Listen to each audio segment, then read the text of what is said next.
Granny's Fabulous Kitchen. In Dehradun, Granny had a large rambling bungalow on the outskirts of the town, on Old Survey Road.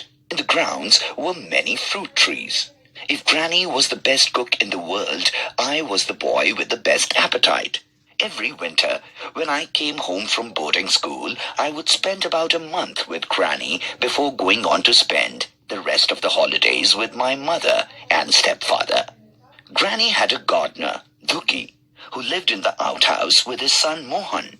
There was Aya, an elderly maidservant, a Siamese cat with bright blue eyes, and a mongrel dog called Crazy because he ran circles round the house.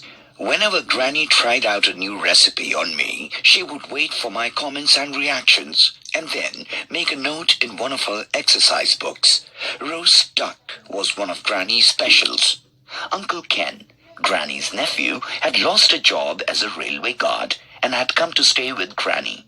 Uncle Ken couldn't stand small boys.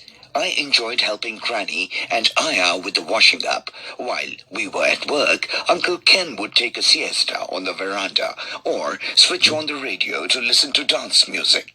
"And how do you like your Uncle Ken?" asked Granny one day.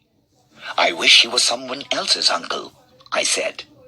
"He's not so bad, really. Just eccentric." "What's eccentric?"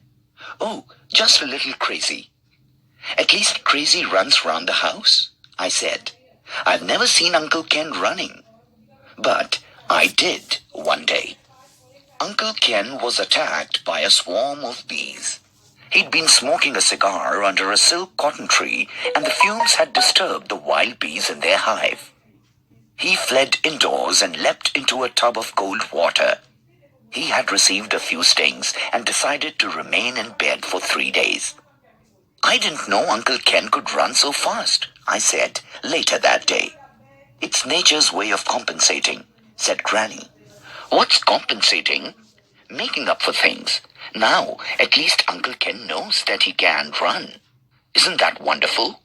It is high time you found a job. "There are no jobs in Dhera." How can you tell? You've never looked for one. And anyway, you don't have to stay here forever. Your sister Emily is headmistress of a school in Lucknow. You could go to her.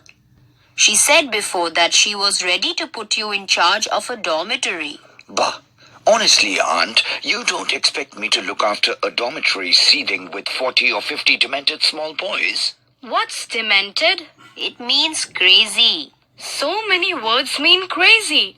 Why don't we just say crazy? We have a crazy dog. And now Uncle Ken is crazy too. Your uncle isn't crazy, so don't be disrespectful. He's just lazy.